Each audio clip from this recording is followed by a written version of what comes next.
हाँ गौरी, अब मुझे बता क्या हाल है, कैसा है सब, क्या चल रहा है, 12th के बाद क्या हुआ, इतना पूरा महीना निकल गया, कैसे बिताया महीना आपने? सर अभी तो ऐसा लग ही नहीं रहा है कि एग्जाम खत्म हुआ है, बिकॉज एंट्रेंस लगातार चल रहा है। ये तो है ही यार, और एंट्रेंस अभी खत्म भी नहीं हुआ मेरे ख्याल से, अभी होने बाकी है। Yes sir. तो कुछ चेंज फील हो रहा है? जब हम 12th में थे, अब हम 12th से क्लियर आउट हो चुके हैं, एग्जाम दे दिए, रिजल्ट आ गया, कुछ चेंज लग रहा है? सर बस इतना चेंज है कि जो बोर्ड्स की रिजल्ट की टेंशन थी अब वो नहीं है, स्कूल के एग्जाम नहीं है। Okay, okay, okay. इसका मतलब है कि एक बहुत बड़ा जो एनजाइटी फैक्टर था वो हट चुका है। Yes sir. बढ़िया, बढ़िया, बढ़िया। 10th से लेके 12th के बीच का कैसा एक्सपीरियंस रहा? जैसे 10th में चूज किया कॉमर्स, कैसे सोचा कॉमर्स के बारे में, क्या रीजन था, फिर वो एक्सपीरियंस कैसा रहा, शॉर्ट में? सर एक्चुअली मेरे अभी तक के स्कूल लाइफ में बहुत ही वो था कि ऐसा नहीं था कि मैं बहुत ही अच्छी स्टूडेंट थी पढ़ने में या बहुत ही खराब थी। फिफ्थ क्लास तक मैं बहुत अच्छी थी, लाइक टॉप स्टूडेंट्स में। बट देन उसके बाद six to ninth I was average, मतलब इतना नहीं था। एंड नाइन्थ में मेरे इतने अच्छे नंबर नहीं आए थे। तो उसके बाद ये मेरे को एकदम से झटका लगा था, तो तभी मैंने सोचा था कि टेंथ में बोर्ड्स है तो अब अच्छा करना है। बट देन कोविड की वजह से वो मैं बोर्ड्स नहीं दे पाई थी उस टाइम पे। And I scored 88% in tenth. तो उसमें भी वो था। एंड उसके बाद कॉमर्स का मेरे को स्टार्टिंग से बिजनेस में इंटरेस्ट था एंड फाइनेंस फील्ड में। तो वो रीजन था। साइंस में मेरे को स्टार्टिंग से इंटरेस्ट नहीं था। एंड ह्यूमैनिटीज का मेरे को स्टार्टिंग से ये था कि उसमें रटना पड़ता है और वो मेरे से होता नहीं। मैं समझ के अपने वर्ड्स में तो कर लेती हूँ पर वो नहीं होता। तो इसलिए आई ऑप्टेड फॉर कॉमर्स। तो उसमें मेरा इंटरेस्ट भी था एंड हर चीज मैच भी कर रही थी उसमें। एक्सपीरियंस कैसा रहा 10th से लेके 12th में? 11th पूरी पढ़ी, 12th पूरी पढ़ी, कैसा एक्सपीरियंस? सबसे अच्छा सब्जेक्ट कौन सा लगा, और सबसे ज्यादा, आई नॉट से कि बोरिंग सब्जेक्ट, आई नॉट से कि जिसमें मजा नहीं आ रहा है, लेकिन जो तेरे को एंटाइज नहीं करता था, वो सब्जेक्ट कौन सा था? तो थैंकफुली ऐसा कोई भी सब्जेक्ट नहीं था जिसमें मैं बोर हुई हूँ। तो बहुत बढ़िया, बहुत बढ़िया। सबसे ज्यादा अच्छा बिजनेस स्टडीज लगा मेरे को, बिकॉज उसमें एक तो समझने वाला था, तो एंड अपने वर्ड्स में लिखना था। एंड अकाउंट्स मेरे को अच्छा लगा था, बट देन उसमें स्टार्टिंग में तो इलेवेंथ में तो मेरा बहुत अच्छा गया था। एंड देन ट्वेल्थ में भी स्टार्टिंग के दो जो स्कूल में एग्जाम्स हुए तो उसमें I score pretty well. But उसके बाद जब मेरे थोड़े नंबर डाउन हुए तो मेरा उसमें मोराल भी डाउन हो गया कि इसमें नंबर नहीं आ रहे पढ़ने के बाद भी। बट देन अच्छा तो मेरे को स्टार्टिंग से अकाउंट्स लगता था क्योंकि उसमें फाइनेंस वाली चीज थी। तो बिजनेस स्टडीज को लेके बच्चों के दिमाग में ना बहुत मिसकंसेप्शन रहता है कि बिजनेस स्टडीज थ्योरी सब्जेक्ट है, बट आई डोंट थिंक कि उससे ज्यादा प्रैक्टिकल सब्जेक्ट को एग्जिस्ट करता है। आप बिजनेस स्टडीज के अंदर जो चीज लिख सकते हो, टीचर उस चीज को एक्चुअली में पढ़ते हैं। आई एम नॉट सेइंग कि बाकी सब्जेक्ट्स के अंदर टीचर पढ़ते नहीं है, लेकिन बिजनेस स्टडीज के अंदर टीचर को एक एक्साइटमेंट रहती है कि बच्चा इस आंसर को प्रेजेंट कैसे करेगा, बिकॉज वो एप्लीकेशन बेस करता है। बट अनफॉर्चुनेटली बच्चे इसको इस लेवल पर समझते नहीं। बच्चे सोचते हैं कि यार हम केस स्टडी याद कर जाएं, उसको कोई फायदा नहीं होता। इट्स गुड कि हम प्रैक्टिकल एप्लीकेशन की तरफ ध्यान दें। बोर्ड्स के जो पेपर हुए, हर पेपर का एक्सपीरियंस शॉर्ट में, कि इंग्लिश पेपर में देख के I was feeling that thing, मैं मैथ्स देकर I was feeling that thing, थोड़ा ऐसे बता। एक्चुअली मेरे पास मैथ्स नहीं था, I am commerce without okay, maths. तो ओके। एक वो चीज नहीं था। I had English, economics, accounts, business studies and physical education. तो उसमें इंग्लिश में एक्चुअली स्कूल में भी जो मेरे टीचर्स थे they were all very helpful throughout the year. तो स्कूल में भी इतनी प्रैक्टिस कराई थी उन्होंने कि फिर वो एंड में डर नहीं रहता, क्योंकि स्कूल में भी कंटिन्यूअसली एग्जाम्स हो रहे थे। तो एक टाइम पे ऐसा था कि अब एग्जाम्स हो गए, अब एंड हो जाए इसका तो और एग्जाम्स नहीं देने। तो फिर इंग्लिश का अच्छा था बहुत ही। एंड इकोनॉमिक्स में I was scared, but economics का भी थैंकफुली अच्छा आया था। जो मेरा सेट था वो भी था, अच्छा था। और बाकी बिजनेस स्टडीज में मेरा सबसे बेस्ट गया था एंड उसमें मेरे नंबर भी सबसे बेस्ट आए हैं। तो हम्म, वो था। और फिजिकल एजुकेशन में मेरे एमसीक्यूज की वजह से मार्क्स कम रहते हैं। हम्म, तो इसीलिए फिजिकल एजुकेशन में मैं यही कहूंगी कि आप एमसीक्यूज पे बहुत ध्यान दें, क्योंकि आप थ्योरी पार्ट तो आप लिख लोगे किसी भी तरह से, वो इजी हम्म, रहता है। बट एमसीक्यूज में आपको कुछ भी बीच में से पूछ सकता है वो। बाकी हम्म। अकाउंट्स में मेरे को डर था स्टार्टिंग से। तो बट एट लास्ट वो डर मेरा पेपर के टाइम मेरे सामने ही आ गया। क्या हुआ, जो चीज हुई थी, इफ यू आर कंफर्टेबल थोड़ा एक्सप्रेस करो उस चीज को, क्या हुआ, ऐसा पेपर के बीच में क्या प्रॉब्लम आई थी, उससे एक दिन पहले तूने जब उसको रिकंसाइल करा, तुझे क्या पता चला कि शायद मेरे से ये गड़बड़ हुई, वो कैसे पता चला तुझे? सर एक्चुअली जो भी पेपर में हुआ उसमें मेरी गलती थी। तो एक्चुअली उसमें क्या था कि मैं डरी भी तो बहुत थी अकाउंट्स के पेपर से पहले। ऑल्दो मैंने सारे आपके जो जितने भी सैम्पल पेपर्स आपने कराए थे सब कुछ किए हुए थे, बट स्टिल। एंड तो एग्जाम से पहले हमें 5 दिन मिले थे अकाउंट्स के प्रिपेयर करने के लिए, एंड पूरे 1.5 मंथ से बोर्ड चल रहे थे, इंग्लिश से स्टार्ट हो गए थे। तो तब से मेरा स्लीपिंग शेड्यूल बहुत ही खराब था। तो मैं सो नहीं रही थी ज्यादा अच्छे से। तो मेरा शेड्यूल ये रहता था कि मैक्सिमम 4-5 आवर्स की नींद एंड देन खाना और पढ़ाई। 1.5 महीने ऐसे ही था पूरा। एंड वो एंड में भी मेरे को ये था कि मम्मी पापा भी बोलते थे कि घर से बाहर निकलो, बातें करो आके या घूमो कुछ, बट मैं एग्जाम हो जाए फिर मैं सब करूंगी, अभी नहीं। तो उसके बाद बट देन ऐसा नहीं करना चाहिए। तो एग्जाम में एक्चुअली हमारे स्कूल में ये था कि हम लोग स्कूल जाते थे नॉर्मली, एंड देन स्कूल से हमें बस में लेके जाया जाता था सेंटर। तो सब साथ में जाते थे। तो जब मैं बस में जा रही थी, और स्कूल में हमारे पहले पूजा होती थी सरस्वती माता की, और उसके बाद हमें भेजा जाता था। तो वो सब होके हम गए स्कूल में। सेंटर में पहुंचने के पहले हम 40 मिनट्स पहले पहुंच गए थे। तो पूरे बस में मैं रिवाइज करी थी, और मैं अपने फ्रेंड्स को देखी थी, कोई भी पढ़ नहीं रहा था, वो भी सब बातें कर रहे थे। और मैं सोच रही थी कि इनको डर नहीं लग रहा, बट मैं पढ़ रही थी पूरे टाइम पे। एंड देन सेंटर पे पहुंचने के बाद, सबके बस से उतरने के बाद मैंने अपनी बुक अंदर रखी, फिर मैं उतरी। तो उसके बाद फिर सेंटर में पहुंचने के बाद मैं बिल्कुल ठीक थी, मैं अपने फ्रेंड्स वगैरह से बात कर रही थी। ऐसा कुछ तबीयत भी खराब नहीं लग रही थी मेरे को उस टाइम पे, कुछ था नहीं। बट पेपर मिला, मैंने क्वेश्चन रीड किया, इस बार अकाउंट्स का पेपर बहुत अच्छा आया था, बहुत इजी आया था। तो मैं बहुत खुश हो गई थी कि ये पेपर तो बहुत इजी आया, क्योंकि हमने तो बहुत हाई लेवल की प्रैक्टिस की थी। तो फिर मैंने जो और के क्वेश्चंस होते हैं कि कौन से चूज करना होता है, वो सब पहले हल्की हल्की से टिक लगा लिए थे कि मेरे को कौन से अटेम्प्ट करना है। फिर पेपर स्टार्ट किया, मैंने पार्ट बी से स्टार्ट किया था अकाउंट्स में, एंड लास्ट से तो कैश फ्लो का स्टेटमेंट मैंने कर लिया था, एंड उसका आंसर भी आपको पता चल जाता है कि आपका सही है। तो वो भी मेरा सही था। फिर मैंने रेशियोज वगैरह वाला भी कर लिया था। एंड मैं टाइम का ट्रैक रख रही थी पूरे थ्रू आउट कि कितना हो गया, कितना टाइम बचा। तो अप्रोक्सीमेटली आफ्टर 20 मिनट्स मेरे को तबीयत खराब होना शुरू हो गया, मेरे को पता चल गया अंदर से कि कुछ हो रहा है। तो उसके बाद फिर मेरे को ब्लैकआउट होना शुरू हो गया, मतलब ब्लर हो गया विजन, एंड धीरे धीरे ब्लैकआउट ही होने लगा। उसके बाद मेरे हैंड्स स्वेटी हो गए, शेक कर रहे थे, लिखा तो बिल्कुल जा नहीं रहा था। बट मैं अपने साथ पानी की बोतल हमेशा लेके जाती थी, तो मैंने पानी पिया कि क्या पता ठीक हो जाए। बट कुछ फर्क नहीं पड़ रहा था उससे। एंड ऑल्सो एक्चुअली में जो हमारी इन्विजिलेटर थी, she was very strict starting से, उन्होंने पहले से ही बच्चों को डांट दिया था। तो मैं उनसे भी हेल्प लेने में थोड़ा डर रही थी। प्लस हमको स्कूल में भी बताया नहीं जाता कभी कि आपके बोर्ड्स में तबीयत खराब हो तो क्या करे। सब यही कहते हैं कि आपका अगर पेपर छूट गया तो टीचर आपको 1 सेकंड भी एक्स्ट्रा नहीं देता कि That's a आपको very, कुछ नहीं। very good point that you have marked this out, because we are so busy in preparing for exams that we don't consider any worst case scenario. हम किसी भी तरह के worst case scenario के लिए prepared नहीं रहते। I am surprised कि तू जिस तरह से इस बारे में बात कर रही है। First of all, it's not the only thing that happened to you. ये बहुत सारे बच्चों के साथ होता है, and trust me, I have asked so many students to let this go and to let's talk about this, इसके बारे में बात करें, क्योंकि बात जब तक हम नहीं करेंगे तब तक कुछ नहीं होगा। मैं तेको खुद बताता हूँ, मैं इस पॉइंट में तेको इंटरप्ट कर रहा हूँ, अभी तेरी स्टोरी है बीच में है, मैं उसके ऊपर एक पॉज दे रहा हूँ। Currently I am going through the same thing. हमारी एक फर्टिलिटी है, सीए इंडस्ट्री की हमारी फर्टिलिटी है। अप्रैल 2 को एक सडन डिमाइस हो गया किसी का due to heart. Gauri, I can't even explain कि ये चीज मेरे दिमाग में ऐसे ट्रिगर कर गई। I am currently on anxiety pills. मुझे बैठे बैठे जो एकदम एंजाइटी हो जाती है, तो जब तूने मुझे कॉल किया ना, मेरा उसी दिन पे एकदम प्लान ऐसा हो गया कि यार we should talk about this. And I am completely surprise, तू जिस तरह से बात कर रही है, trust me, I am not able to talk like this. मैं अपने साइकोलॉजिस्ट के पास गया, मुझे 16 सेशंस लग गए। 16 सेशंस उनको सिर्फ ये बताने के लिए कि that's the problem, that I know, that I acknowledge, but I wasn't been able कि मैं उस चीज को उनके सामने एक्नॉलेज कर पाऊँ। मुझे बार बार लग रहा है कि हम किसी भी डॉक्टर के पास जा रहे हैं, हर कोई हार्ट का डॉक्टर बोल रहा है अंकित जी ईसीजी सही आ रहा है, सब कुछ बढ़िया हो रहा है, सारी चीजें बेहतर हो रही है। तो जब तूने मेरे से फर्स्ट टाइम बात की थी, मैं तेरे को उसी टाइम पे कहा था there is a difference, you have to acknowledge the thing and you have to find the solution for that. वो प्रॉब्लम प्रॉब्लम बन के ही रहेगी, आप उस प्रॉब्लम का सॉल्यूशन नहीं कर पाओगे।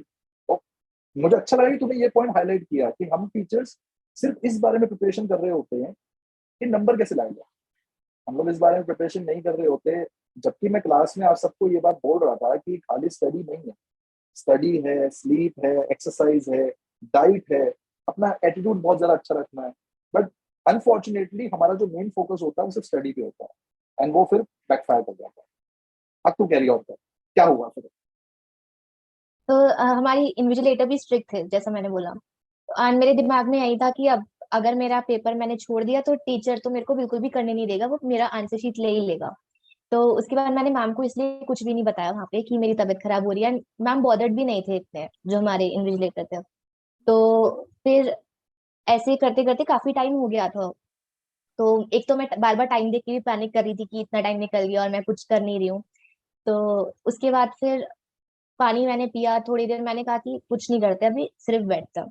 तो फिर थोड़े टाइम बाद जब मुझे नॉर्मल लगा तो मैं वॉशरूम होके आई, वापस आई, एंड देन दोबारा से एकदम से बहुत, उस टाइम तो बहुत ही वर्स्ट सिनेरियो हो गया था, बिकॉज मुझे लग रहा था कि अब मैं बिल्कुल ही बेहोश होने वाली हूँ। बट देन समहाउ मैंने आंखें नहीं बंद होने दी अपनी। तो उसके बाद फिर थोड़ा ठीक लगा। उसके बाद अराउंड 40 to 45 मिनट्स इसमें निकल चुके थे मेरे।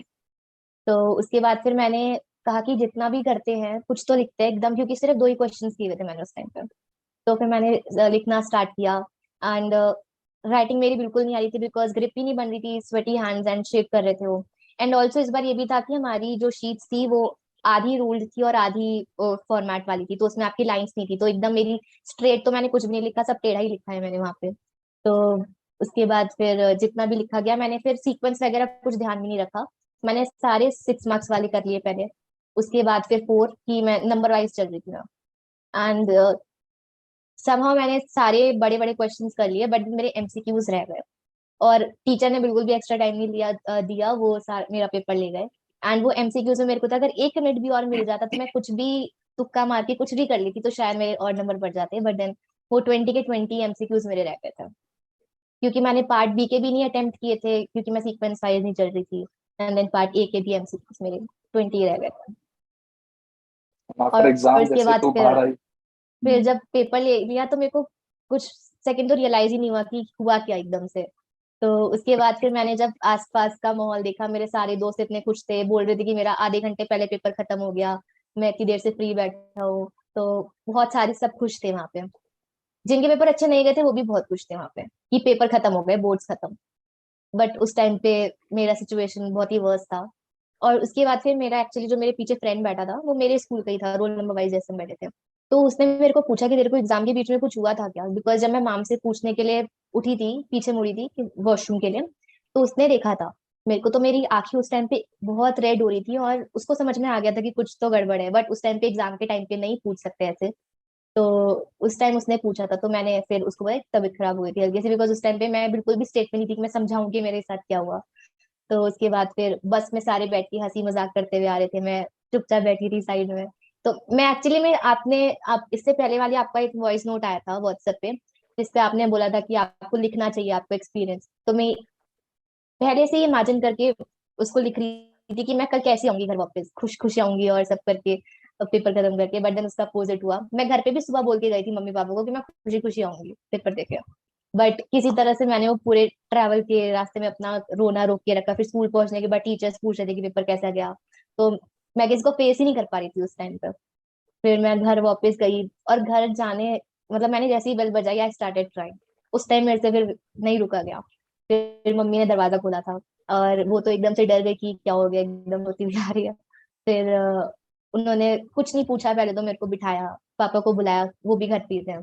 तो आधे घंटा तो किसी ने कुछ बात नहीं की, मैं रो ही रही थी कंटिन्यूअसली। फिर पानी पी के मैं थोड़ा चुप गई। तो फिर मैंने पूरा बताया, लेकिन बताते बताते भी रोना आ ही रहा था। तो उस दिन तो बहुत ही गंदा केस था, बट देन वेरी थैंकफुली मेरे पेरेंट्स बहुत सपोर्टिव थे, मेरी फैमिली, मेरे ग्रैंड पेरेंट्स भी मेरे साथ रहते हैं। तो उन लोगों ने बहुत समझाया, सब किया। फिर जो मेरे बहुत क्लोज फ्रेंड्स हैं उनका कॉल है कि एग्जाम खत्म हो गया और क्या चल रहा है, फिर मैंने बताया कि कुछ भी नहीं चल रहा है। एंड आयरनी वॉज कि मेरा बर्थडे एक दिन बाद था एग्जाम के, 18th बर्थडे।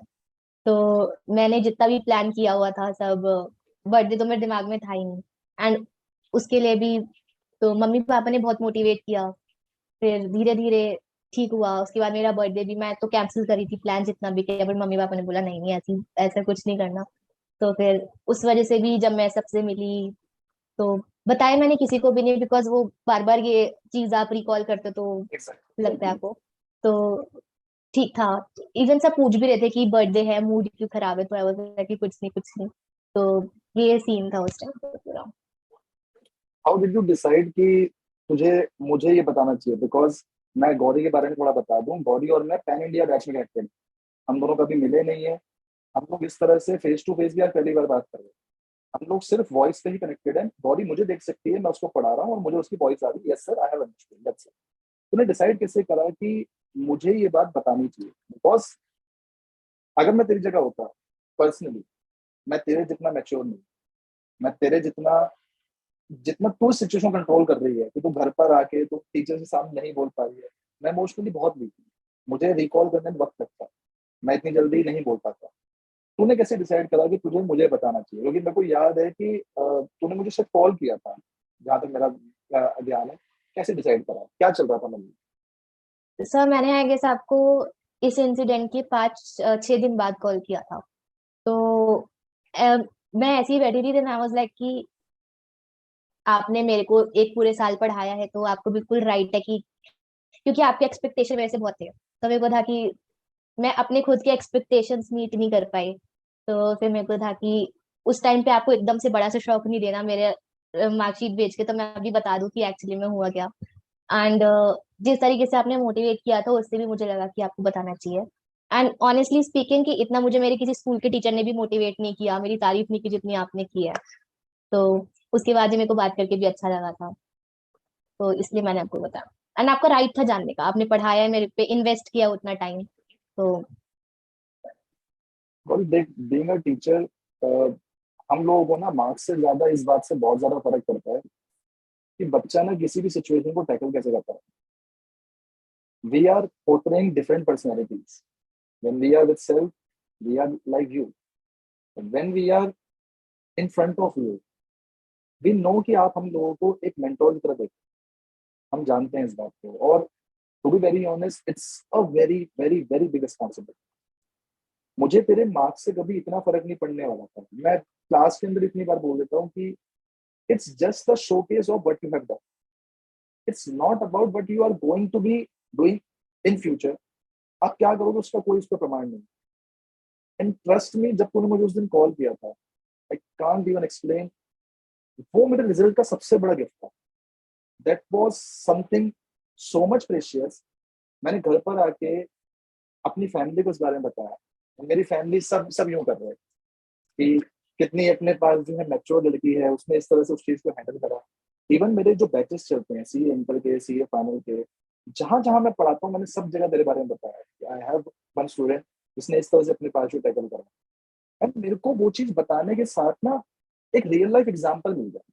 जो मैं क्लास में बोलता हूँ कि आपको स्लीप अच्छी लेनी है, आपको डाइट अच्छी लेनी है।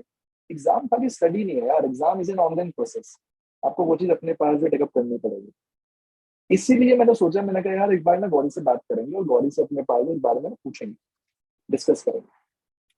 उसके बाद अब जैसे ये इंसिडेंट हो गया, उसके बाद क्या लर्निंग मिली? लर्निंग्स क्या क्या क्या लगा कि हाँ सर यार ये चीज अब अच्छी सोची है हमने, ये अब होना चाहिए? सर इस इंसिडेंट से मुझे बहुत कुछ सीखने को मिला। ऑनेस्टली स्टार्टिंग में तो मेरे को लग रहा था कि मेरे साथ ही ऐसा क्यों होना था and all of that, but उसके बाद जब मेरे को मम्मी पापा ने समझाया, सबने समझाया, तो यही था कि जो होता है अच्छे के लिए होता है। दो ये अच्छा नहीं हुआ कि मेरे नंबर नहीं आएंगे, बट इससे मुझे बहुत कुछ सीखने को मिला।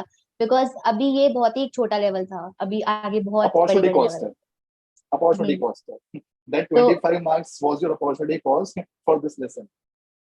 तो इससे इस लेवल पे मुझे सीखने को मिला, तो आगे मुझे बिल्कुल हेल्प होगा। तो यही था कि फिर sorry sir, what was the question? तूने लेसन्स क्या क्या सीखे? लेसन। तो सबसे पहले तो कि सोना अच्छे से है एग्जाम से पहले, और डाइट अच्छी करनी है, मम्मी पापा की बात सुननी है। अगर वो बोले कि बाहर घूम के आओ तो बाहर घूम के आ रहे थोड़ी देर। ऐसा भी नहीं कि एग्जाम में बहुत ही ज्यादा देर लगा दो, पर प्रेशर लेना बहुत जरूरी है। एंड ये 3 बिगेस्ट लेसन है, बिकॉज इस पर मैंने बिल्कुल ध्यान नहीं दिया। एंड उसके बाद से अब मैंने जल्दी उठना स्टार्ट कर दिया, बिकॉज स्लीप शेड्यूल खराब था। तो मैं सुबह 6 o'clock के अराउंड सोती थी और फिर 3-4 घंटे की नींद के बाद उठ जाती थी। तो उस टाइम पे मेरा ये शेड्यूल था। तो अब मैंने धीरे धीरे ठीक करना स्टार्ट किया। और एक्सरसाइज में बिल्कुल नहीं करती थी उससे, क्योंकि आपका लाइक पूरा बॉडी आपका वर्क नहीं करता। तो एग्जैक्टली। वो सब चीजें स्टार्ट किया। एंड डिफरेंट पॉजिटिव बुक्स पढ़ना स्टार्ट किया अपनी पॉजिटिविटी लाने के लिए। बहुत बढ़िया, बहुत बढ़िया। बुक्स बुक्स तो यार एक ऐसी चीज है। आप मेरे से पूछोगे कि मेरे मेंटोर ने मुझे सबसे बेस्ट एडवाइस आज तक क्या दी है, तो मैं अपने आप को भी और अपने हर स्टूडेंट को बोलता हूँ, reading is the habit. Reading is something that gives you, that is immeasurable. आप उसको मेजर नहीं कर सकते। एंड वो एक ऐसी चीज है जो सुपर पावर की तरह। One is reading, and second one is to maintain your thoughts. What is here is going outside. जो यहाँ है वही इर्द गिर्द हो रहा है। वो कहते हैं ना, जो मन में होता है, जो दिमाग में होता है, वही हो रहा होता है, वो वाकई में होता है। Thoughts are actually creating reality, ये वाकई हम्म। में सच है। द पॉइंट इज कि तूने उस चीज को अच्छी तरह से टैकल किया, वो एक सबसे बड़ी एक अच्छी एक अचीवमेंट है। एंड मेरी जगह पे कोई भी टीचर होगा, अगर तू किसी से भी जाके ये बात करेगी, आई नो वो हर टीचर देखो यही सेम चीज बोलेंगे। पॉइंट इज कि रिजल्ट्स मैटर नहीं करने वाले, मैटर करने वाली है preparation that you have done. और तूने वो प्रिपरेशन अपने पास जो बहुत अच्छी तरीके से की है, क्योंकि वो मैं जानता हूँ तेरा रिजल्ट आने से पहले मुझे पता है कि तेरा रिजल्ट क्या आने वाला है। मुझे और किसी रिजल्ट से अपने पास जो है वो एक्सपेक्टेंसी नहीं है, लेकिन जब तूने मुझे ये चीज बता दी तो मुझे एक्सपेक्टेंसी ज्यादा हो गई कि हाँ अब देखना बंद। तो उसने कैसे उस चीज को जो वो किया, बिकॉज बेटा सिचुएशंस ना वर्सन अप होंगी ही होंगी, डेफिनेटली होंगी। It's all up to you, it's up to you कि how you are responding to. ये तो सिचुएशन खराब होनी होनी, डेफिनेटली होनी। हमारा पता है क्या हुआ था, हम लोग ना सीए इंटर में एग्जाम देते हैं। अ, एक एग्जाम है ITSM। तब हमारे टाइम पे होता था, आजकल ये एग्जाम नहीं होता। Now IT and SM are subject, this is a single subject होंगे। अब जैसे मान ले कि तेरा इको में मैक्रो और माइक्रो है, तो जब तू पेपर देने जा रही है तो तुझे पता है कि तुझे एक ही शीट मिलेगी और उसमें ही देखो मैक्रो करना, उसमें ही देखो माइक्रो करना। ITSM में ऐसा नहीं है। हम लोग घर से पढ़ के चले गए। मुझे IT बिल्कुल समझ में नहीं आती थी, एकदम सन्नाटा बिल्कुल। मैंने सोचा यार अंकित शीट मिलेगी, सीधा SM करना शुरू कर। वहां जाके क्या हुआ, उन्होंने शीट पकड़ा IT की कि 1.5 घंटा आपको पहले IT पढ़नी है, मतलब IT का एग्जाम करना है, और 1.5 घंटे बाद हम आपको SM की शीट देंगे। हम लोग प्लान ही नहीं थे। हम लोग बैठे हुए हैं कि भाई कब 1.5 घंटे पूरे होंगे, कब अपने पास जो शीट मिलेगी। ब्लैंक कब हो चुके हैं। तो लाइफ के अंदर ऐसे चैलेंजेस आते रहते हैं, एंड हमें इन्हीं चैलेंजेस को अपने पास एड्रेस करना होता है। तेरे को, तूने ये चीज बहुत अच्छी कही कि हाँ, हम लोग अपने पास उस टाइम पे सिर्फ और सिर्फ प्रिपरेशन की तरफ ध्यान दे रहे होते हैं। वो ध्यान देने की अच्छी बात है, बट हेल्थ, ये सबसे ज्यादा ध्यान रखने वाली चीज है। दिमाग सही रहेगा, दिल सही रहेगा, इर्द गिर्द अपने आप सब चीज अपने आप जो वो बेस्ट बेस्ट होते हुए चले। ठीक है। कौन सी बुक्स पढ़ रही है आजकल, क्या चल रहा है बुक्स में? सर अभी मैंने काइजन पढ़ना स्टार्ट किया है। बहुत बढ़िया, बहुत बढ़िया, बहुत बढ़िया। और और क्या चल रहा है, हैबिट्स और कौन कौन सी अपने पास इनकॉर्पोरेट करेगी, अब मुझे लगता है भी करना। अभी आई गेस तेरे CUET के एग्जाम जस्ट खत्म हो, सो कुछ हॉबी वॉबी भी है अपने पास, या ऐसे ही खाली जो है जस्ट लर्निंग फेज चल रहा तो मेरी हॉबी डांसिंग है। है? बहुत बढ़िया, बहुत बढ़िया। एक हॉबी होना बहुत जरूरी है। There must be a hobby. मेरे ख्याल से तो आपको अपने पास एक हॉबी ऐसी रखनी चाहिए, जो कुछ ना हो तो एक हॉबी होनी चाहिए। जैसे मुझे क्या होता है कि मेरी हॉबी ना मुझे ढूंढनी पड़ती है, मेरे वक्त वक्त पे चेंज होती रहती है। अभी से मेरी हॉबी अपने पास हो गई कि ना यार, पॉडकास्ट सुनना ना बहुत ज्यादा इंटरेस्ट लगने लगा। हम लोग कहीं पर भी जा रहे हैं, कहीं पर भी बैठ रहे हैं, उठ रहे हैं, काम में ईयरफोन लगे हुए हैं, बस सुन लिया अपने पास। रीडिंग अपने पास एक ऑनलाइन प्रोसेस है, वो चलती रहे। बट यस, हॉबीज को आगे क्या सोचा है, आगे आने वाले 4 साल 5 साल क्या देख रही है? If you want to tell about, if you want to keep it as surprise, surprise रख, लेकिन अगर बताना चाहती है कि मैं इस तरह से देखती हूँ, क्या करना चाहती सर एक्चुअली इस क्वेश्चन का आंसर मेरे पास ऑनेस्टली अभी नहीं है। अभी मैं सिर्फ अपने नेक्स्ट स्टेप पे फोकस कर रही हूँ, विच इज डूइंग BBA। मैं हूँ? BBA की तरफ जा रही हूँ। एंड अच्छे कॉलेज से वो करना है। उसके बाद एक्चुअली में ऐसा बहुत लोग कहते हैं कि फोकस होना चाहिए अभी से, कि आपको क्या अचीव करना है क्या नहीं। तो ये मैं रोज अपना टाइम लेती हूँ सोचने में। बट इसका कुछ अभी तक डिसीजन निकला नहीं है कि मुझे करना क्या है। बिकॉज फिर मैं अपने आप को यही समझाती हूँ कि अभी मैं बहुत ही कम एक्सपोजर में थी। कॉलेज में जाके मेरे को बड़ा एक्सपोजर मिलेगा, एंड उसमें फिर मेरे को अपने आप ही पता चलता जाएगा कि मुझे आगे क्या क्या करना है। तो एंड ऐसे बहुत सारे एग्जाम्पल्स है मेरी फैमिली में भी, एंड इवन बहुत बड़े स्केल पे भी, कि जिनको स्टार्टिंग में आइडिया नहीं रहता उनको क्या करना है, बट धीरे धीरे they go with the flow and बहुत अच्छा करते हैं वो। तो मैं अभी इसी माइंडसेट से चल रही हूँ कि कुछ बिल्कुल बहुत बिल्कुल अच्छा सही होगा। बात है। बिल्कुल सही बात है। मैं तो ये कहता हूँ यार, देखो आपको ना आने वाली चीज पे क्या करना, उससे बेहतर ये है कि आप अभी क्या करते हो। आप अभी वाली चीज अपनी सही करते चलो ना। इसकी एटॉमिक हैबिट्स बुक है जेम्स क्लियर की, तो पढ़ियो उसको। देखो बहुत सारी चीजें जो तुमने भी कहा, एग्जैक्टली इसी फेज के ऊपर पूरी की पूरी किताब है, पूरी इसी फेज की। जो मैं तेरे से क्वेश्चन पूछा, वो क्वेश्चन का मेन रीजन ये था, हम लोग अपना जो विजन लेके चलते हैं ना, विजन विजन ही रह जाता है। विजन एक्शंस में कन्वर्ट बहुत मुश्किल हो पाता है। It's true, what you want to achieve you must see it first, but you better move your body towards it first। आपको पहले उसकी तरफ जो मूव करना पड़ेगा, देखने से कुछ नहीं हो पाता। इट्स गुड, तेरा जवाब अच्छा है। जो लोग अभी बच्चे 10th में, जो अभी 11th में आए हैं, और जो बच्चे इस साल 12th का पेपर देंगे, अगर देखो उनको एक सेंटेंस में कोई एक ऐसी एडवाइस देनी हो, वो एडवाइस क्या हो? तो वो एक एडवाइस होगी कि पढ़ाई सब कुछ नहीं है, it is a part of life. तो आप अपनी हेल्थ का सबसे पहले ध्यान रखो, बिकॉज जान है तो जहान है। ये पापा बिल्कुल मेरे को सही बात। हमेशा बोलते हैं, पर मैंने कभी ध्यान नहीं दिया एंड मेरे को समझ में आया फिर। तो सबसे पहले आपकी हेल्थ आती है, फिर आप अच्छे से पढ़ाई करो एंड कंसिस्टेंट रहो। ये मैंने कंसिस्टेंट में थी, बट स्टिल मैं स्केयर्ड थी कि एग्जाम में अगर मैं नहीं कर पाई तो। एंड उसीलिए मैं अपना एंड टाइम तक रिवीजन कर रही थी कि बस में सब बच्चे उतर गए फिर भी मैं पढ़ रही हूँ कि एंड में पढ़ लूँ। But that is not good. आपको भरोसा होना चाहिए खुद पे कि आपको सब आता है, तो आप सब कर लोगे। बिल्कुल बिल्कुल बिल्कुल, एकदम सही बात है। मैं तो बच्चों को क्लास में बोलता भी हूँ, मैं कहा बेटा तुम्हारे पेपर हो जाते हैं ना, तुम वो क्वेश्चन पेपर लेके जहाज बना के उड़ा दो, घर तक नहीं आना चाहिए क्वेश्चन पेपर, वो तो है ही। क्योंकि जितना आप लोग उस चीज को कैरी करते हुए चलोगे, वो एक सोल्यूशन नहीं। उस चीज को अपने पास हम लोग अगर नॉर्मल फेज पे लेके चले, वो कोई ज्यादा बढ़िया चीज़ है। जो बच्चे अभी 12th का एग्जाम दे रहे हैं, जैसे मैं बच्चों को अक्सर कहता हूँ कि आपकी प्रिपरेटरी लीव ज्यादा होना, it's not an advantage, it's very tricky thing. ये हर बच्चा टैकल नहीं कर पाता। ये टैकल करने के लिए भी आपको जो है कुछ चीजें चाहिए। तेरे क्या व्यूज हैं उसके ऊपर कि प्रिपरेटरी लीव ज्यादा होना चाहिए, कम होना चाहिए, या जितना है उसको कैसे यूज करना चाहिए? सर एक्चुअली आप डेट शीट नहीं चेंज कर सकते, तो आपको जितने मिले आपको उसी में करना पड़ेगा। तो एक्चुअली बहुत बढ़िया बहुत बढ़िया। फिजिकल एजुकेशन के पेपर से पहले I got 16 days of holidays. तो 16 days of holidays? Physical education से पहले तो। बहुत बढ़िया बहुत बढ़िया। एंड फिजिकल एजुकेशन का पेपर मेरा सेकंड पेपर था, तो उसके बाद मेरे ओके। सारे बचे हुए थे। तो उन 16 days को मैंने ऐसे यूटिलाइज किया कि जो बाकी के मेरे 3 हैं फिजिकल एजुकेशन से बाद, तो उनको पढूं, और लास्ट के वही 3-4 दिन फिजिकल एजुकेशन को दूं। मैं तो तो इंटरप्ट कर रहा हूँ, जैसे तेरा फिजिकल एजुकेशन सेकंड पेपर पढ़ा, ये मेरा भी एक स्टूडेंट है, मैं नाम ले लेता हूँ, गुरप्रीत नाम है इसका। इस नलायक ने क्या करा है, ये 16 दिन की छुट्टी पड़ी है, अब ये महाशय गोवा की ट्रिप पे निकल गए। सर, ये हमारा अगला पेपर 16 तारीख को है, कॉल कर रहे हैं आप भी चलो हमारे साथ गोवा। मतलब देर आर स्टूडेंट्स जिनका तो आइडियोलॉजी देख वो कहाँ चल रहा है, एंड देर आर स्टूडेंट्स जो इतना स्केट आउट हो रहे हैं, एंड सरप्राइजिंगली उसके मार्क्स भी अच्छे आए। वो गोवा घूम कर आ गया, वो वापस आ गया, सर अब मैं आ गया हूँ, मैं कर लिया, हाँ देख लिया मैंने ऊपर ऊपर से। सो हमारा एटीट्यूड सही रहना, इट्स इट्स अ की, इट्स एक्चुअली अ की, वो बहुत ज्यादा जरूरी है। बाकी जो तेरा प्रिपरेटरी लीव है, मान ले कि तेरे को 5 days मिलेगा, उन 5 days में मेरा सब्जेक्ट प्रैक्टिकल है अकाउंट्स है। उस अकाउंट्स को ये रिवीजन कैसे करनी है, कि क्वेश्चन लिख के करने हैं या क्वेश्चन रिव्यू करने हैं, तूने कैसे किया, और क्या अच्छा होता कि शायद मैं ये करती तो और अच्छा होता?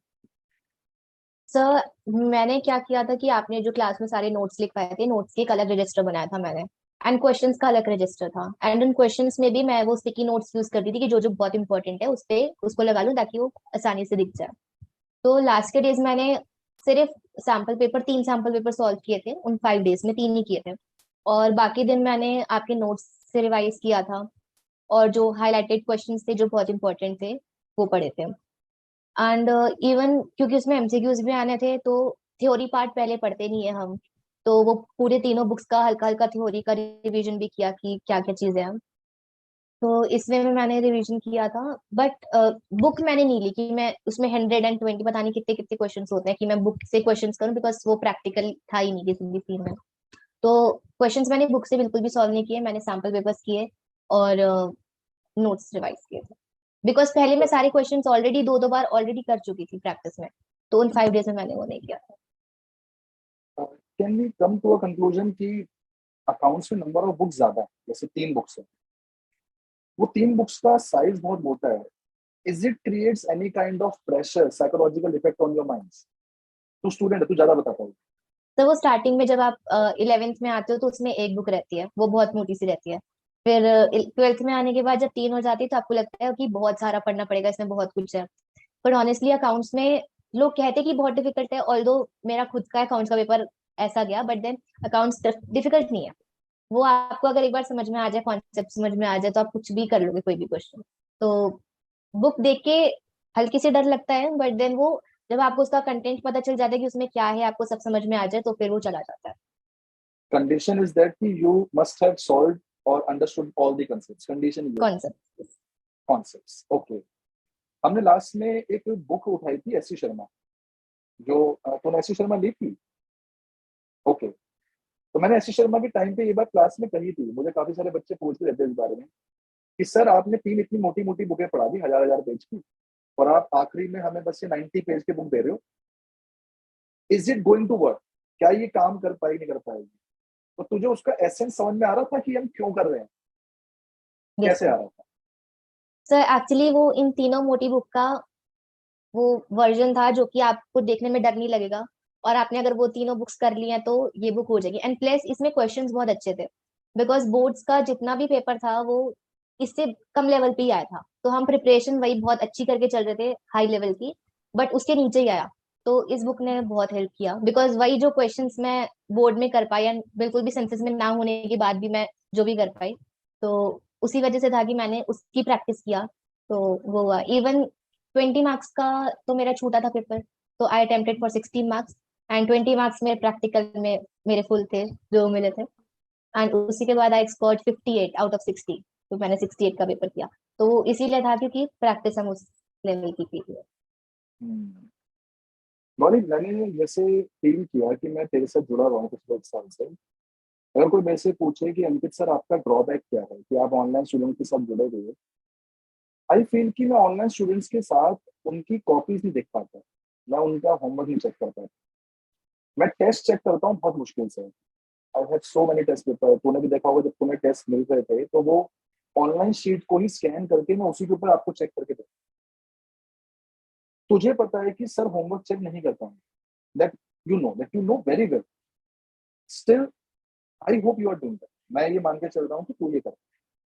What is the importance of little little जो वो डे वाइज होमवर्क मिल रहा है, फॉर दैट वन डे जो एग्जाम से 1-2 दिन हमें पहले मिल रहा है, इस होमवर्क की क्या इंपॉर्टेंस है? पहले बात तो तूने वो किया और फिर तूने जो किया उसका देखो रिजल्ट क्या मिला। सर एक्चुअली मैं जो मैंने बोला कि मैं लास्ट 5 डेज में जो मैंने रिवीजन किया, वो मैंने उन्हीं रजिस्टर से किया जिससे मैं होमवर्क करती थी। एंड वो होमवर्क करके ही मुझे पता चला कि कौन से क्वेश्चंस इंपॉर्टेंट है जो मैंने मार्क किए। तो और वो आपको एंड में आप 1 2 5 दिन में भी आप वो 3 बुक नहीं कर सकते किसी भी हालत में। तो ये था कि वो इंपॉर्टेंट क्वेश्चंस मार्क किए, तो एग्जाम से पहले वो रिवाइज करना बहुत इजी हो गया कि आपको इतने सारे क्वेश्चंस नहीं देखने पड़े, सिर्फ हाईलाइटेड पढ़ दिया। एंड उससे ये रहता है कि आप कंसिस्टेंट रहते हो, आप कुछ भूलते नहीं हो कि आपने क्या पढ़ा है। बिकॉज ऐसा होता था मेरे साथ पहले कि मैं पहले का पढ़ के भूल जाती थी नेक्स्ट पढ़ने के चक्कर में, फिर मैं पीछे जाती थी कि मैंने पढ़ा क्या था, मैं भूल गई। तो ये चीज नहीं होती क्योंकि आप खुद प्रैक्टिस करते हो, और इसमें इतने क्वेश्चंस होते हैं कि आपने अगर टीएस ग्रेवाल के क्वेश्चंस ही कर लिए तो फिर आप सारे कर लिए, तो फिर आप कॉन्सेप्ट नहीं भूलोगे, बिकॉज आपको प्रैक्टिस हो जाती है वो फिर। तो हम्म, डेली करने की यही रहती है। एंड देन ऑब्वियसली आपको एग्जाम टाइम में साइकोलॉजिकली हेल्प करता है कि आपने पढ़ा हुआ है, सब कुछ किया हुआ है, ऐसा कुछ भी नहीं है जो छूटा है। बिकॉज मेरे को ये बहुत डर रहता है कि मेरे से कुछ छूट ना जाए हल्का सा भी। तो वो एक रहता है कि मैंने सब किया हुआ है, तो जो भी आएगा इसमें से ही आएगा, सब आता है। ग्रेट। जो अभी बच्चों के प्रोजेक्ट्स बच्चों को मिलते हैं, जैसे अभी जून चल रहा है, तुझे भी वेकेशन के अंदर प्रोजेक्ट मिल गए होंगे, ये प्रोजेक्ट्स का क्या इंपॉर्टेंस है और इसको दिमाग पे कितना हावी होने देना है, कितना नहीं होने देना है, इनको बता। ये जवाब तो मुझे नहीं दे रही है, ये जवाब तू इन करंट स्टूडेंट जो भी ये 12th में है, स्पेशली जो 12th में, इनको दे।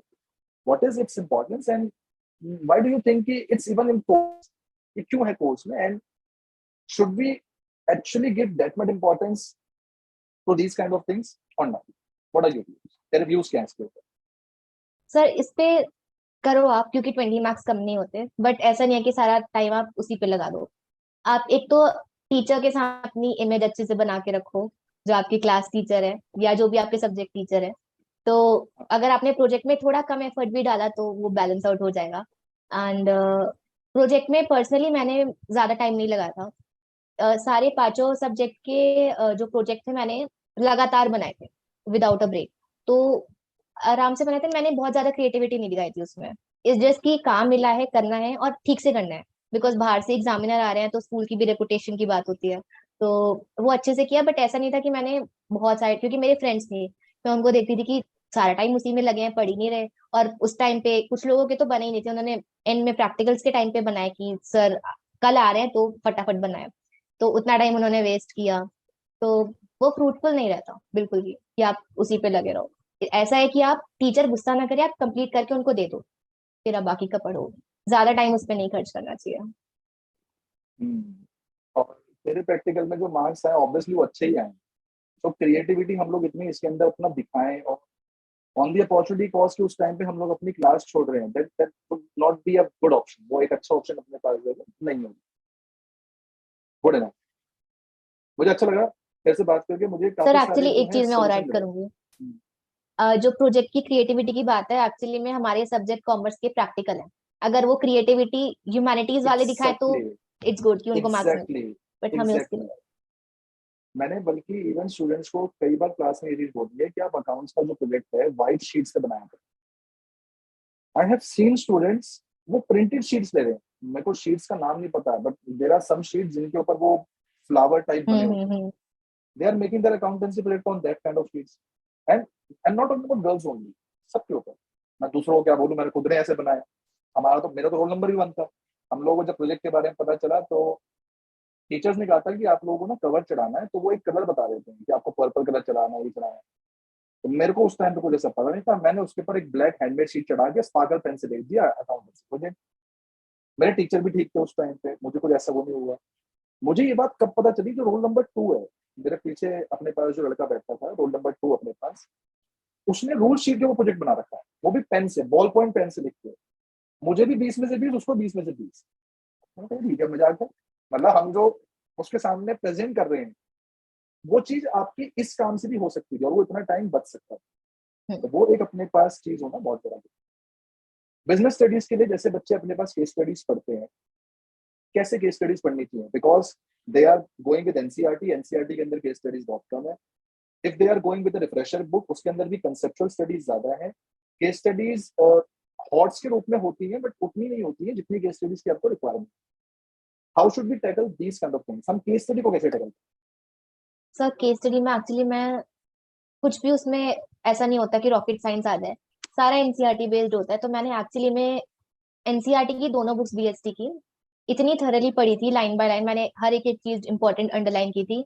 और मैंने उसके नोट्स, मैं एक्चुअली नोट्स नहीं बनाती खुद से, क्योंकि अकाउंट्स के आपने लिखवाए थे तो मैं वही बनाती थी। बाकी मेरे स्टार्टिंग से हैबिट नहीं है नोट्स बनाने की किसी भी सब्जेक्ट में, विच इज बैड ऑल्सो। बनाने चाहिए हमें, बट मैं नहीं बनाती। तो मैं बुक में ही स्टिकी नोट्स होते हैं उसको चिपका के इंपॉर्टेंट डेफिनेशन उसमें लिख के वैसे पढ़ती हूँ। एंड केस स्टडीज में भी दैट्स आल्सो आपको note making. That's also note making. Sticky notes तो यार, वो तो आजकल का ट्रेंड है। आजकल पता हम लोग यूज कर रहे हैं, हम लोग अपनी जो बुक्स बना रहे हैं बैठ के, हम लोग उसके अंदर स्टिकी नोट्स यूज करते हैं। तो दैट्स आल्सो नोट मेकिंग। मेहनत कैसी भी हो, मेहनत होनी चाहिए। That's much important. It's not about कि मैं ये कर रहा हूँ एंड कोई ऐसा कर रहा है। तूने जो किया मैं तेरे को जानता। आई वोंट अलाउ कि तू ये बोले कि मैं नोट्स नहीं बनाती। मुझे पता है, तेरा रिजल्ट देख के आई कैन से कि तूने कहीं ना कहीं पे, इधर यहाँ इधर कॉपी में कहीं ना कहीं पे तूने वो चीज लिखी हुई। I can trust on that. Continue, बता और बता कैसे केस स्टडीज कितनी पढ़े, क्या करें? सर एक्चुअली मेरे पास बुक थी एक रिफ्रेशर बीएसटी की। वो एपीसी पब्लिकेशंस की थी, यहीं पे रखी है तो मैं लिख के बता रही हूँ आपको। तो अलका दवान एपीसी पब्लिकेशंस की अलका हाँ, दवान। जी। तो उसने काफी हेल्प किया केस स्टडीज में, क्योंकि उसमें बहुत सारे थे। तो हम्म, उसको मैंने पढ़ा, प्लस एनसीईआरटी आप पढ़ोगे तो आपको उसी में से आएगा, पता चल जाएगा वो, क्योंकि केस स्टडी में आपको ऐसे कीवर्ड्स देते हैं कि आपको पता चल जाएगा कि कौन से टॉपिक से बात कर रहे हो। तो अगर आप इतना केस स्टडीज की प्रैक्टिस नहीं भी करोगे लेकिन एनसीईआरटी पढ़ोगे तो भी वो हेल्पफुल रहेगा। That is keyword is the key. Keywords keyword. आपको जो है वो पता होनी चाहिए। Nobody is going to scold you कि आपने एज इट इज लैंग्वेज जो अपने पास है वो नहीं लिखी। वो ऐसा कहीं भी नहीं होने वाला। हम लोग खाली कोशिश करते हैं, और मैक्सिमम बुक्स के अंदर कीवर्ड्स ही मेन चीज होती है। बच्चे अक्सर आए कहते हैं कि लैंग्वेज होगा, कोर्स के पेपर में आई डोंट थिंक कि लैंग्वेज का कोई मार्क्स होता है। If you are presenting your thing in a simple and concise way, then teacher will definitely give you marks, वो आपको मार्क्स देंगे ही। तो अच्छा है अपने पास ये कि तू इस तरह की चीज अपने पास जो शेयर कर रही है, ताकि इन निकम्मों को जो पता चले। बिकॉज जो मेन प्रॉब्लम है वो क्या है, बच्चा 12th में हमारे पास आता है ना, उसके दिमाग में ना एक बहुत बड़ा बर्डन, एक बहुत बड़ा, वो एक बबल के अंदर, उसको लगता है कि दुनिया की जो उंगलियां हैं, जो नीडल्स है ना, वो उस बबल को फोड़ देंगी and there will be burst. And जैसे ही वो अपने पास 12th क्लियर करके बाहर निकलता है ना, उसको सोचता है बबल तो कभी था ही नहीं। हम लोग ही अपने पास इतनी चिंता कर रहे थे, हम लोग को ऐसे लग रहा था कि हम लोग इस तरह से अपने पास जो है जबरदस्ती दिमाग के ऊपर जो थॉट दे रहे हैं। It's actually true. 12th का रिजल्ट, मैं कैमरे पे देखो ये चीज बोलता हूँ, 12th का रिजल्ट मार्क्स के लिए नहीं। 12th का रिजल्ट सीबीएसई का जो मेन रिजल्ट है वो इस बात के ऊपर है, ये बच्चे को एक बहुत बड़ा लेसन लेके जाता है। It can be of any type of lesson, ये किसी भी तरह का हो सकता है। इधर ये लेसन जैसे तेरे केस में हुआ कि तुझे एक चीज समझ में आई, मेरे केस में ये लेसन था कि अगर हम एक्चुअली में स्कोर निकालना चाहेंगे तो स्कोर निकले। इट्स नॉट कि कोई ऐसा नहीं कि एक दिन, वो कहते हैं ना, वो धोनी कहता है यार कि एक दिन पहले पढ़कर भी कुछ रिजल्ट नहीं बनने वाला, और एक दिन पहले ना पढ़ के रिजल्ट बिगड़ने भी नहीं वाला। इट्स ऑल अप कि आपने पूरे साल भर में अपने पास से क्या किया, तो होना बहुत ज्यादा जरूरी है। सर इवन मैं उसका रीटेस्ट इम्प्रूवमेंट पेपर देने का भी कर रही थी कि मैं इम्प्रूवमेंट पेपर दूंगी, मैंने आपको कॉल पे भी बोला था। तो इवन मैं वर्स्ट से वर्स्ट केस सिनेरियो के लिए भी तैयार थी कि व्हाट इफ कंपार्टमेंट आ गई तो, बिकॉज मेरे को बिल्कुल भी आइडिया नहीं था घर पे आने के बाद कि मैं एग्जाम में क्या लिख के आई हूँ। तो मैं उसके लिए प्रिपेयर थी, बट आई वाज लाइक कि मैं इम्प्रूवमेंट तो दूंगी। बट उसके बाद जब इतने मार्क्स आए मेरे, तो मम्मी पापा ने भी बोला कि अभी प्रायोरिटीज अपनी स्ट्रेट रखो, अभी कॉलेज में एंट्रेंस ज्यादा इंपॉर्टेंट है, बिकॉज 12th की marksheet, even at this stage अब तो सारे एंट्रेंस बेस्ड कॉलेज में लेंगे आपको, 12th की मार्कशीट तो सिर्फ कॉलेज में जाने के लिए आपको नहीं चाहिए वो। तो बट इसलिए ऑन दी फिर कंडीशन कि आपको ये चीज समझनी पड़ेगी कि वो आपको किसी चीज के रेडी कर, वो हाँ। आपको अपने पास सिखाना चाह रहे हैं कि if you are willing to give your best, then the best actually awaits you. वो वाकई में आपका इंतजार कर रहा है, आपको वो चीज डिलीवर हो जाए, वो वाकई में आपका जो इंतजार कर सर इवेंचुअली बोर्ड्स के लिए तो आपको पढ़ना ही पड़ेगा, बिकॉज जो सीयूईटी है वो सारा आपका डोमेन स्पेसिफिक सब्जेक्ट पे आके रुकता है। तो अगर आपने बोर्ड्स के लिए अच्छे से पढ़ा है तो आप वो कर लोगे, बिकॉज मेरे खुद के फ्रेंड्स ने ये चीज किया था कि उन्होंने है। बोर्ड्स पे ध्यान नहीं दिया कि अब तो सीयूईटी देना है, कौन पढ़ेगा। बट देन अभी उनको समझ में आया कि तब पढ़ लेते तो अभी इजी रहता। ये इतनी बड़ी डिस्कशन का जो तूने ये पॉइंट बोला है ना, मैं ये चाह रहा था कि मैं तुझे ना बोलूं ये बोलने के लिए, लेकिन तू मुझे किसी तरह ना ये बात सामने रखी। यहाँ 12th में बहुत सारे, मैं वाकई में मैं इतने बच्चों से परेशान हूँ इस चीज को लेके। बहुत सारे बच्चे ना क्या करते हैं कि सर मेरी ना ये क्लास चल रही है, that's why I am living this kind of class. भाई first of all, why are you taking classes at the same time? You must research, if you are going to take, then you should have plan for it. आपको उसके लिए जो थोड़ा बहुत plan करना चाहिए। खैर, तूने ये चीज कही, ये काफी बच्चे इस चीज को देखेंगे, उनको समझ में आएगी ये चीज। लास्टली मैं कंक्लूजन के ऊपर आ रहा हूँ। अकाउंट्स का पेपर लास्ट पेपर था। आई आई डोंट नो कि मुझे ये वर्ड फॉर्चुनेटली यूज करना चाहिए नहीं, बट फॉर्चुनेटली तेरे साथ ये लास्ट पेपर में हुआ। व्हाट वुड बी अगर ये अकाउंट्स का पेपर पहला होता है, is it will be going to hamper the upcoming papers? क्या वो ऐसा करता? और जिस तरह से मैं तेरे को देख पा रहा हूँ, आई कैन बेट कि तू उस चीज को हैंडल कर ली। अगर ये चीज पहले भी हुई होती तो उस चीज को हैंडल कर लेती। उस चीज में बस कंडीशन ये होती कि जो तूने वक्त लिया टीचरों से बात करने के लिए, मेरे से बात करने के लिए, तू काफी जल्दी मेरे से बात कर लेती, लेकिन तू मैनेज कर लेती। But I want to know your thoughts, तेरे थॉट्स क्या? क्या वो चीज तेरे को स्केयर आउट कर रही थी कि सर अगर पहले हो जाता तो? इसके थॉट्स क्या? सर एक्चुअली इस चीज के लिए मैं भी बहुत थैंकफुल हूँ कि पहले पेपर पे नहीं हुआ ये, बिकॉज डेफिनेटली करता मेरे को बहुत अच्छे से इफेक्ट, मतलब अच्छे से इन द सेंस बहुत ज्यादा इफेक्ट करता है ये मुझे उस टाइम पे। बट देन वही था कि फिर मैं इसको पॉजिटिवली लेती कि एक पेपर में हो गया, मेरे को परसेंटेज बनाने के लिए बाकियों में अच्छे लाने हैं। बिकॉज मैं एक मार्जिन लेके चल रही थी कि इससे कम नहीं आने चाहिए, क्योंकि परसेंटेज मेरे को अपनी टच करवानी है, बट देन वो नहीं हुई। बट स्टिल बाकी पेपर के लिए मैं वही करती कि अब अकाउंट्स में मेरा ये हो गया तो अब, लेकिन मैं नींद पूरी लेती उस टाइम पे, ऐसा भी नहीं है कि मैं पूरे टाइम पढ़ती। तो मैं अपनी हैबिट्स तभी सुधारती। बट वो बहुत ही बड़ा मेरे पर प्रेशर रहता उस टाइम पे, वो तो डेफिनेटली रहता। बट देन वही है कि उसको पॉजिटिव वे में लेके, क्योंकि जो हो गया वो हो गया, वो हम चेंज नहीं कर सकते। बस। Exactly, that's how you respond, that's the end of the story, वो सबसे ज्यादा जरूरी है। Gauri, I am very proud of you. मैंने तेरे को ये चीज पहले भी कही थी, तेरा रिजल्ट आने से पहले भी कही थी, जब तूने मुझे कॉल किया था मैं तेरे को ये चीज तब भी कही थी। I am really really really really very proud of. It's not about the marks. For the viewers मैं बता दूं, गौरी के जो मार्क्स हैं, गौरी कितने मार्क्स हैं आपके अकाउंट्स में? अकाउंट्स में 78। And that's not the end of the story. Accounts में 78 due to the scenario that she had explained. और ये बाकी सब्जेक्ट्स के अंदर मार्क्स क्या है एक बार वो भी बता। बिजनेस स्टडीज में कितने मार्क्स थे? Business studies I got 98। Physical education में? 92 इंग्लिश में? एंड 95। एंड इकोनॉमिक्स में? 91। उसमें कम रह What गए I मेरे इकोनॉमिक्स में, बिकॉज पेपर देने के बाद इवन मेरे सारे फ्रेंड्स थे, आई वाज होपिंग कि 95 अबव मेरे इकोनॉमिक्स में आ रहे हैं, बट इवन सब लोग कह रहे थे कि सबका अच्छा गया, बट देन इवेंचुअली पता नहीं, या तो चेकिंग ऐसी हुई है या तो कुछ ऐसे क्वेश्चंस है कि सबके ही कम आए जितने उन्होंने सोचे थे। exactly that's not low mark। अरे हम्म। हमसे पूछो भाई, हम जानते हैं कि मार्क्स लो नहीं है। मेरा खाली बताने का पर्पज ये था कि समटाइम इट्स गुड कि हम लोगों को अपने पास कहीं ना कहीं पे कोई अपॉर्चुनिटी पहुंच जाए, तो जो वो इस टर्म्स में मिली, that's very good. And for me being a teacher, मेरे लिए ज्यादा इंपॉर्टेंट ये नहीं है कि how much you have scored in other subjects और how much you have scored in my subject. मेरे लिए ज्यादा इंपॉर्टेंट ये है how you are tackling this situation, because that is the practicality. तेरे मार्क्स तेरे साथ आज रहेंगे, आगे नहीं रहेंगे।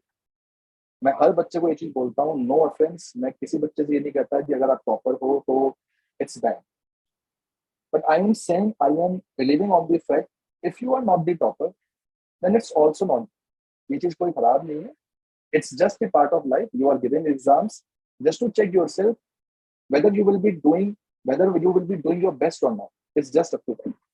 ये चीज तूने वाकई में अच्छे तरीके से करी, एंड रिजल्ट तेरा कुछ भी हो, I have said this you before and I am saying this now, I am very very very proud of you. आगे भी इसी इसी माइंडसेट के साथ रह।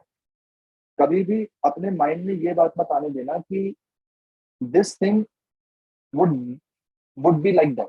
ऐसा नहीं होना चाहिए। तेरे लिए तेरी डेस्टिनेशन से ज्यादा तेरा जो पाथवे है, जो तेरा ब्रिज है, वो इंपॉर्टेंट होना चाहिए। तेरे लिए तेरे रिजल्ट से ज्यादा तेरी प्रिपरेशन बेहतर होनी चाहिए। मैं आज भी अपना सीए का रिजल्ट याद नहीं करता, मैं हमेशा जो है अपनी प्रिपरेशन याद करता हूँ कि यार उस टाइम पे क्या कर रहे थे। ऐसा वो एक किक है कि जिसने हम लोगों को टीचिंग प्रोफेशन के अंदर जो डाला। तो तेरे को अपनी प्रिपरेशन जो वो याद करनी है। बेटा 2 बुक्स में तेरे को जो है वो रिकमेंड कर रहा हूँ, जरूर इन 2 बुक्स को अपनी लाइफ में पढ़िए, जरूर। First one is atomic habits, मुझे जरूर पढ़नी है। सेकंड वन इज रोंडा राइन की बुक है, रोंडा राइन की बुक का नाम है द सीक्रेट। ये बुक एटीट्यूड के ऊपर है। Just just go and read this 2 books. तेरा माइंडसेट ऑलरेडी बहुत अच्छे लेवल पर है, मेरे से भी अच्छे लेवल पर है। जितना मुझे इन बुक ने हेल्प करा, आई डाउट कि शायद वो तेरे को इतना इम्पैक्ट दे पाए, but that will definitely teach you something. कहीं पर भी अपनी हॉबीज और अपनी रीडिंग की आदत को मत छोड़।